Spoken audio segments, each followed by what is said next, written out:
In the peaceful village of Nwada, where the sun rose gently over wide farmlands and the river sang softly through the trees, two families were healing from deep wounds.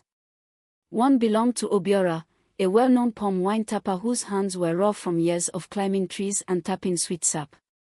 The other was led by Ngozi, a skilled herbalist who could cure fevers with roots and calm crying babies with simple leaves. Obiora had lost his wife many seasons ago. Since then, he had raised his only son, Ikin, with discipline and strength. Ikin was tall for his age, quiet, and always walking. He rarely smiled, and the village children said he had the eyes of an old man. Ngozi, on the other hand, had been alone since her husband was crushed by a fallen tree in the forest. Her daughter, Adanna, was her only joy. Adanna was full of spirit, with a voice that was always singing or arguing, and eyes that sparkled with sharp wit. She loved dancing, dressing in colorful wrappers, and could braid a head of hair faster than any girl in the village. One day at the busy market square, Obiora and Ngozi met. At first, it was nothing, just a talk about the price of yam or which herbs cured stomach pain faster. But soon, the talks became longer. Then, they began to meet by the river after the day's work was done. They would sit in silence sometimes, both thinking of their past, both knowing the pain of sleeping in cold beds and eating meals with no laughter. The village began to whisper.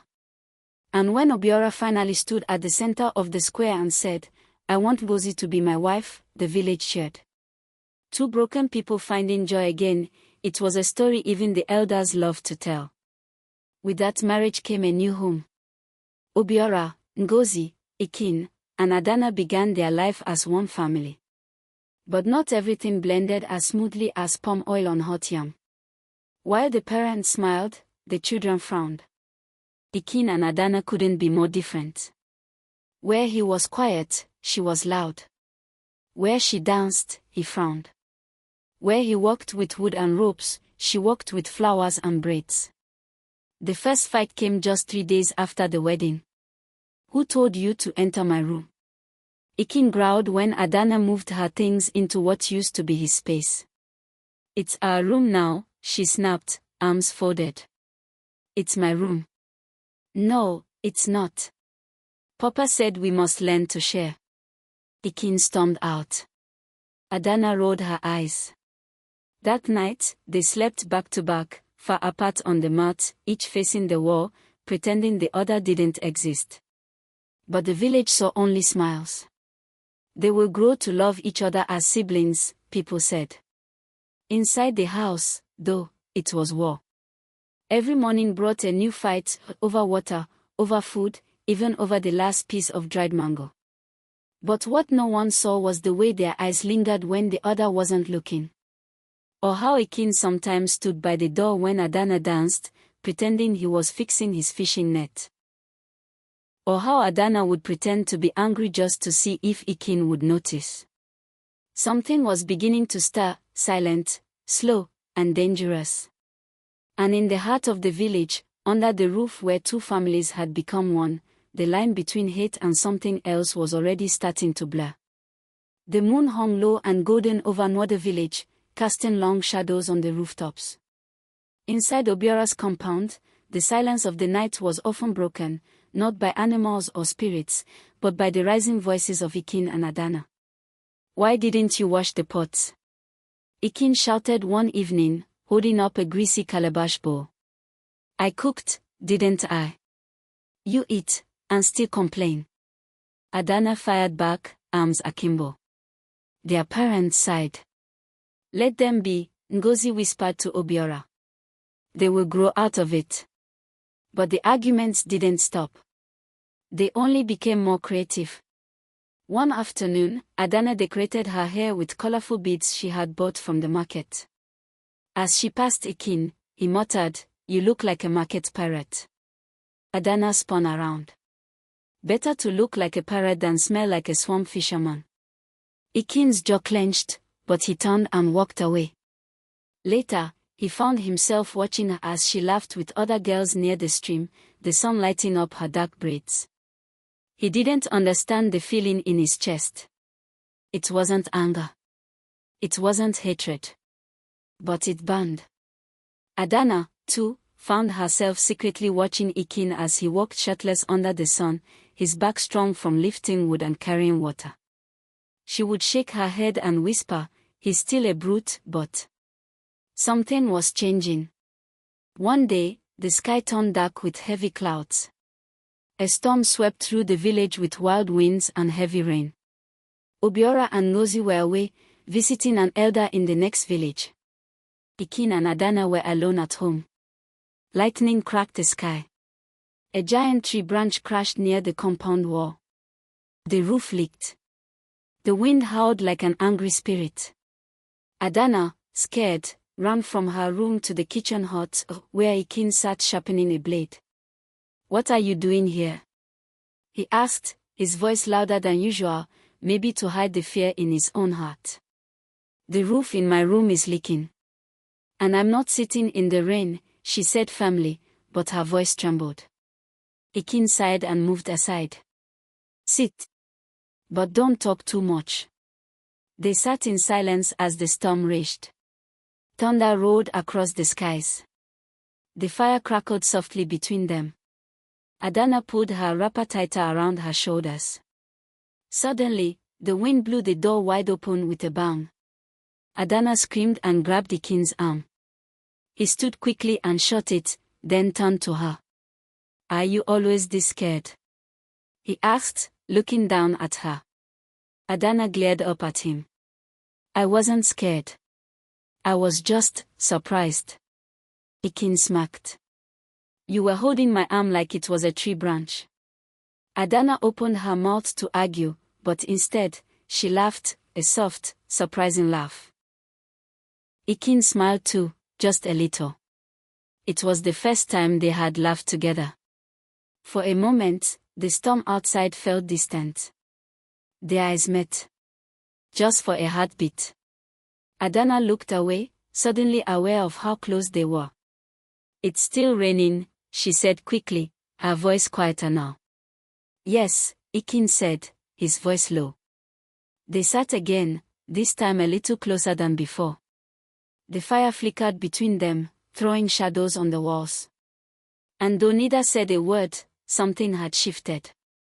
That night, when the storm passed and their parents returned, they found the house quiet. Ikin was fixing a broken stove. Adanna was sweeping the compound.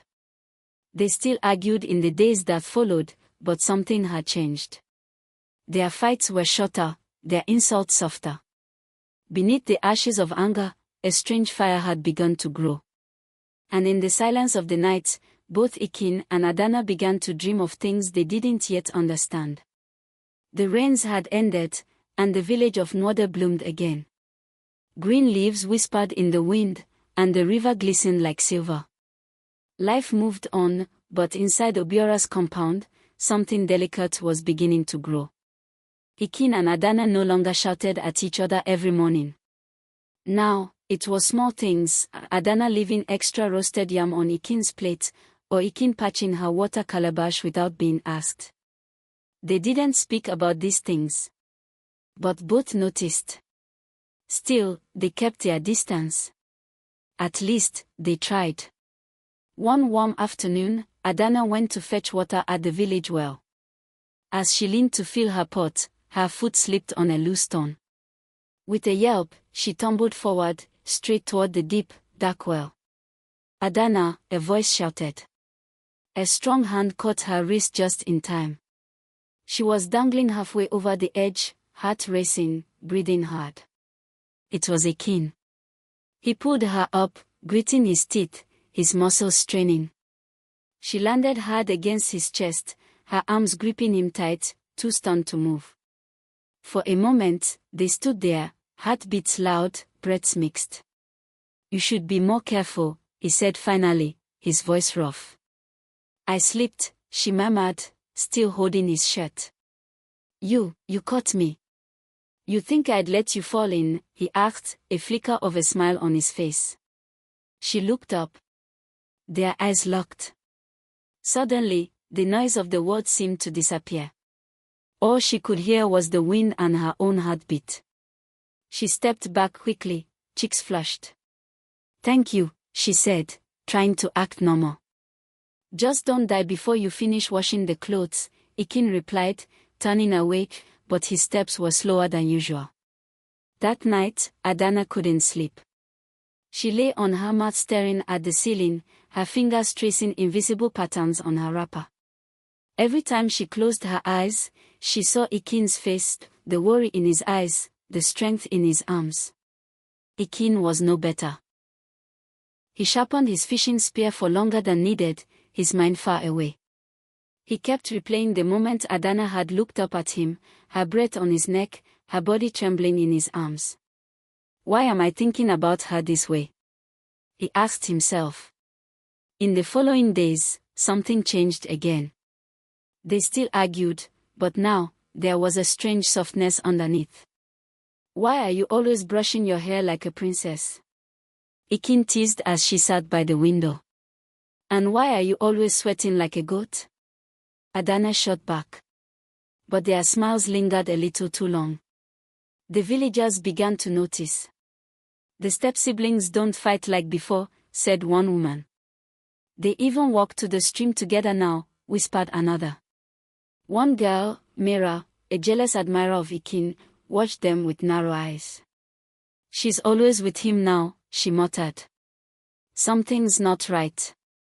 One evening, Ikin and Adanna sat outside, watching the sun set behind the hills.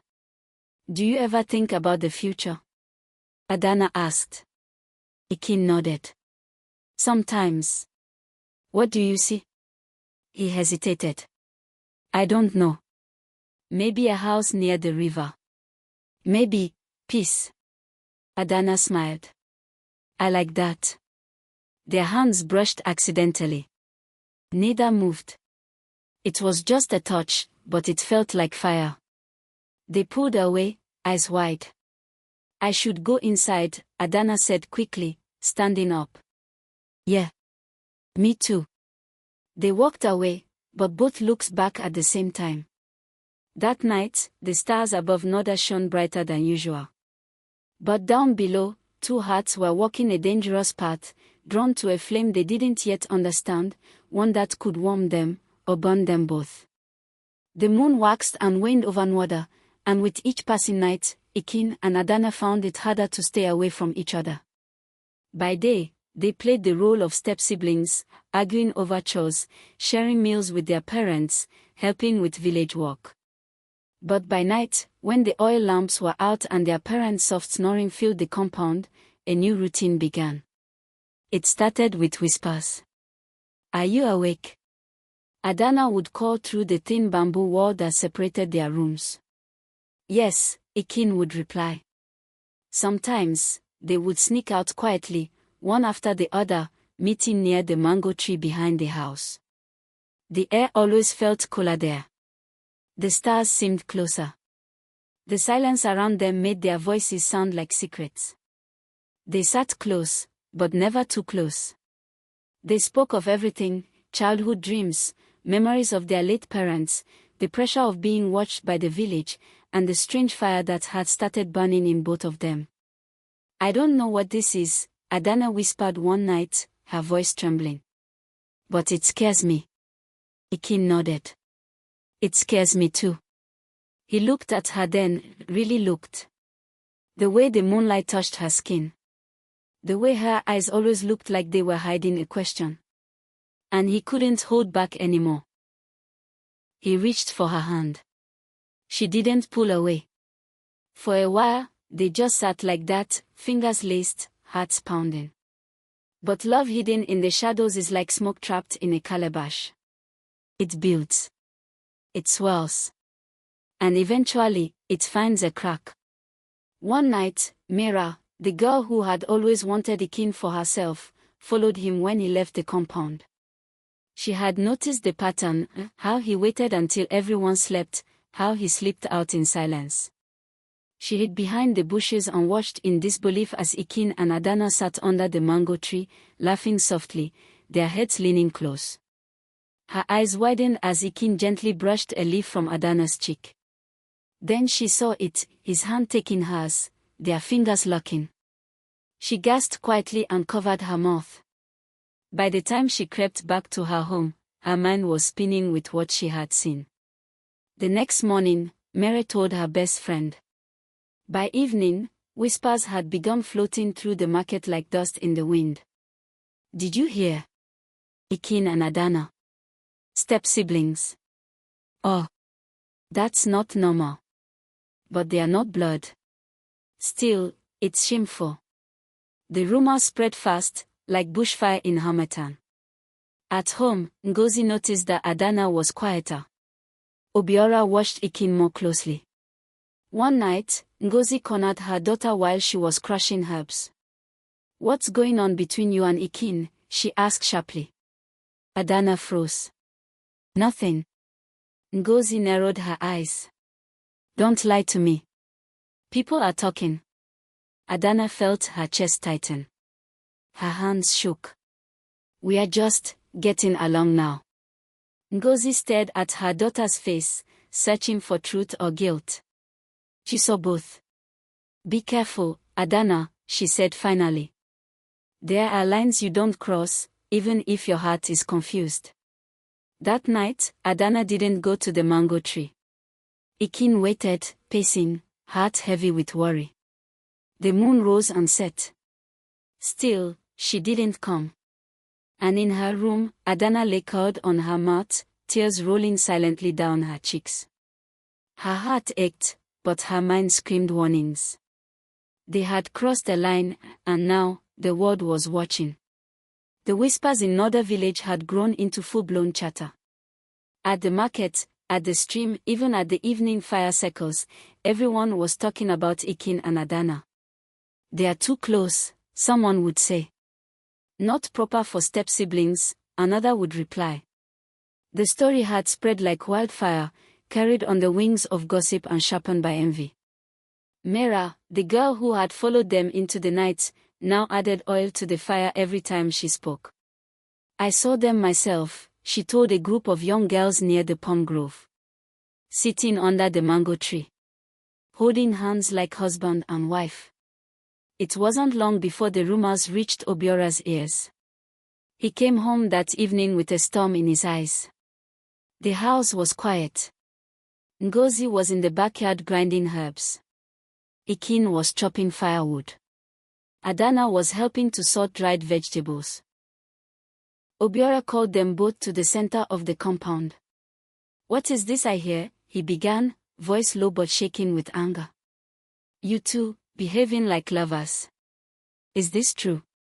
Adanna's eyes widened. Ikin stood still, axe frozen midair. Answer me. Obiora thundered. We're not, Adanna began, but her voice broke. We didn't mean to, Ikin started, but Obiora's hand came down hard.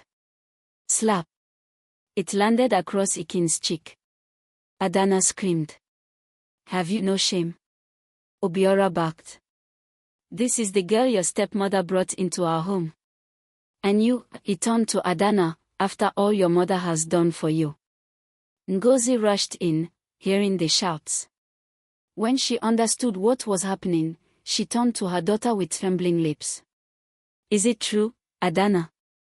Are you in love with him? Adanna looked from her mother to Ikin.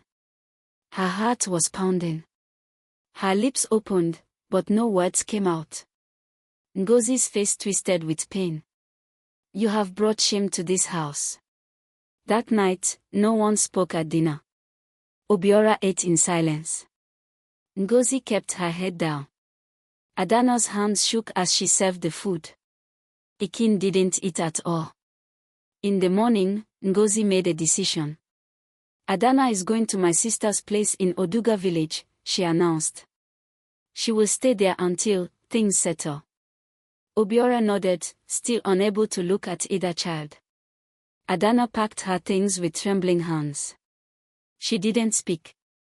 She didn't cry until Ikin appeared at the back of the house, holding her favorite necklace. The one she had left under the mango tree weeks ago. I kept it, he said quietly. I thought maybe you'd come back for it. Adanna took it with shaking fingers. Their eyes met. I didn't want it to end like this, she whispered. I didn't either, Ikin said, his voice hoarse. But I'll wait. I don't care how long. Adanna looked at him for a long time. Then, slowly, she nodded. When she left that morning with Ngozi, the road felt longer than ever. Every step away from the village felt like her heart was being pulled apart. Back home, Ikin began to change. He no longer joined the boys to fish at the river. He barely spoke. His body moved, but his spirit was somewhere far away. The villagers noticed. That boy's light has gone, one old woman said. But no one dared speak to him. Not after what had happened. Weeks passed. Then months. And though life moved on in order, one truth remained. Two hearts had been pulled apart by shame, by fear, and by the heavy weight of forbidden love. But even storms must pass. And sometimes, after the rain, love returns stronger than before. The Harmattan season rolled into Nwada with its dry winds and dusty mornings. The village grew quieter as the air turned cold and crisp. In Obiora's house, the silence had become something permanent, an invisible curtain that hung between father and son, between mother and memory. Ikin had changed. He barely spoke. His broad shoulders now seemed burdened by something heavier than wood or water. He would sit for hours staring at the river, tossing small stones into the flow without purpose. He ate little. Laughed even less. His spirit is not here, whispered the old women at the stream. He is lovesick, said the young men, shaking their heads. But none dared mention Adanna's name. She had been gone for nearly 4 months, living with her aunt in Oduga village, far across the hills. Ngozi visited once a month, each time returning with fewer words and sadder eyes. Then one morning, a new sickness came. A fever swept through Nwada, fast and unforgiving. Children coughed through the night. Old men shivered in their beds. Even the village healer ran out of herbs. The elders called for Ngozi. Only you know the roots and leaves that can save us, they pleaded. Ngozi agreed to help, but said one thing before she went to work. I need my daughter. She knows my herbs. I trained her hands. No one argued. The next morning, Adanna returned. She came on a cart of yams, wrapped in a thick wrapper, her eyes hidden under her headscarf. The moment she stepped into Nwada, the wind seemed to pause. The trees held their breath. The village watched. And at the river's edge, Ikin looked up. He didn't run to her. He didn't shout. But something inside him, quiet and broken, rose. Adanna entered the house slowly, unsure if she was welcome. Ngozi embraced her tightly. Obiora gave a silent nod. And Ikin. He stood in the shadows, watching. For the next few days, they walked. Adanna crushed bitter roots with a wooden pestle. She boiled herbs and tied leaves with string. Together with Ngozi, she visited hut after hut, curing the fever, easing the pain. The villagers praised her. She is a blessing, they said. But at night, when the fires burned low, her eyes wandered to the back of the compound where Ikin often stood. One evening, after the last patient had gone to sleep, Adanna slipped quietly behind the house. Ikin was there, barefoot, arms crossed, eyes fixed on the sky. She stepped closer. I thought you hated me, she said softly. He turned. Never. They stood in silence. Then he asked, Did you miss me? Her voice cracked. Every day. They both stared at each other, the space between them full of old feelings and new fear. I tried to forget, she whispered. I tried to obey everyone, to be the good daughter. Ikin nodded. I tried to be the good son. But I was only alive when I thought of you. She stepped closer. Maybe we weren't wrong, just born in the wrong story. He took her hands, holding them like something precious. Then let's write a new one. One where no one else decides how it ends. Adanna breathed deeply. Are you sure? Ikin looked her in the eyes. I've never been more sure of anything. For the first time in months, they held each other, not in secret, not in fear, but in strength. And far above them, the stars of Nnaji blinked softly, as if they, too, had waited for this moment. The fever had passed, and the village of Nnaji breathed again. Children returned to the riverbanks. Old men sat under trees playing ale games. Laughter returned to the markets. But something else hung in the air, whispers. They are back together, some said. She helped us survive the sickness. But still, he is a stepbrother. Obiora and Nnaji had remained quiet since Adanna returned. But even silence has its limits. One morning, Obiora called for a village council. The news spread fast. The elders would meet. And Ikin and Adanna would have to face them. That afternoon, under the large Iroko tree in the village square, the elders gathered. 7 of them, men and women, gray-haired and wise-eyed. The villagers circled around them in silence. Ngozi and Obiora stood at the side, tense. Ikin and Adanna knelt before the elders, heads bowed. The oldest among them, Mama Udoka, lifted her walking stick. Tell us the truth, she said, voice firm but calm. Is there love between you two? Ikin raised his head first. Yes, Mama. We did not choose it. But it grew, and it lives in us. Adanna's eyes welled with tears. We tried to stop it. We hid. We obeyed. But it only made the love stronger. A younger elder grumbled. They share a home. Their parents are married. This is against the order of things. Another added, what kind of children dishonor their family in such a way? But Mama Udoka raised her hand and all fell silent. She turned to the crowd. Long ago, she said, there was a story of a bird and a fish. They were not meant to be together. One swam. One flew. But they loved each other deeply. And the gods, seeing the truth in their hearts, gave the bird wings that could dive and the fish fins that could leap. And so, love found a way. She looked at Ikin and Adanna again. They are not of the same blood. They were not raised as siblings. They came into each other's lives as strangers. It is true, they have walked a path full of shadows. But has their love brought harm? The elders were quiet. They healed this village, Mama Udoka continued. With their hands. With their courage. If we say no to them, what do we say to all the hearts in this world that fall in love where love was never planned? After a long pause, one elder spoke. Let them leave Nnaji. Let them start anew where their names are not remembered as siblings, but simply as 2 hearts. Another nodded. Yes. A fresh beginning, far from gossip and shame. Mama Udoka turned to the couple. You will go to Onoho village, across the great river. There, you will be free. But remember, love is not just fire. It is also patience, sacrifice, and truth. Ikin and Adanna bowed deeply. Thank you, Mama, they said in one voice. That evening, the village watched as the two packed their belongings. Some people whispered, some blessed them. Ngozi held her daughter tightly. Obiora placed a strong hand on his son's shoulder.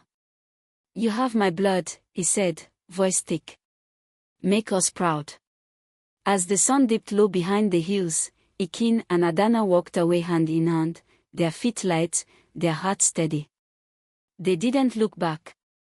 And in that moment, the story of Nnaji gained a new tale, one of forbidden love, bravery, and freedom. Because sometimes, love does not ask permission. It simply chooses you.